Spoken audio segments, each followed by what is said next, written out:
ایک ہے کہ پڑھنے والے بچے اسکول میں اچھا پرفارم کریں، اچھے نمبر لیں، گریڈ اچھے لیں، ان کو جو چیزیں یاد کریں وہ یاد ہو جائیں.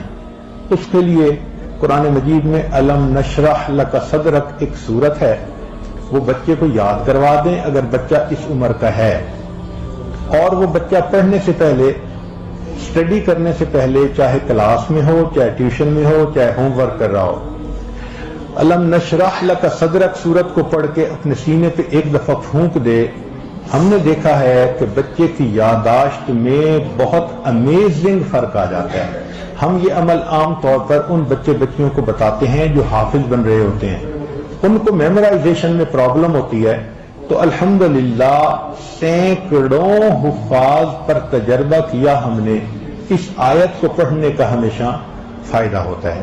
اس سورت الم نشرح کے بہت سارے فوائد بیان کیے گئے ہیں، کیونکہ اس کا جو خاص تعلق ہے وہ اس چیز سے ہے کہ نور نبوت سے آپ صلی اللہ علیہ وآلہ وسلم کا سینہ بھر دیا گیا. علم و معرفت سے، ایمان کی دولت سے، صبر اور شکر سے، کتاب و حکمت سے، قوت برداشت سے، وحی کی ذمہ داری اٹھانے سے، دعوت ایمان پر اور دعوت احکام پر استقامت سے. تو اس لیے ہمیں چاہیے کہ ہم اس سورت کی تلاوت کریں، اور جن بچوں کا، جیسے کہ پیر ذوالفقار صاحب نے فرمایا ہے کہ جن بچوں کا قوت حافظہ کمزور ہے اور جن بچوں کو چیز یاد نہیں ہوتی، ان کے لیے یہ بہت زیادہ مفید ہے. اس میں ایک اور واقعہ بھی یہاں پہ ذکر کیا جاتا ہے کہ حضرت صلی اللہ علیہ وآلہ وسلم کے قلب مبارک کو چاک کر کے علم اور حکمت سے بھر دیا گیا. اللہ تعالیٰ نے فرشتوں کو بھیجا جنہوں نے یہ کام کیا. ایک مرتبہ یہ واقعہ اس وقت پیش آیا جب آپ صلی اللہ علیہ وآلہ وسلم اپنی رضائی والدہ حضرت حلیمہ سعدیہ کے پاس بچپن گزار رہے تھے، اور ایک مرتبہ معراج کی رات میں یہ واقعہ پیش آیا. بخاری اور مسلم میں یہ روایت موجود ہے. اس لیے اس کا جو تعلق ہے سورت کا وہ سینہ کھولنے سے ہے. تو جن لوگوں کا سینہ تنگ ہوتا ہے، بند ہو جاتا ہے،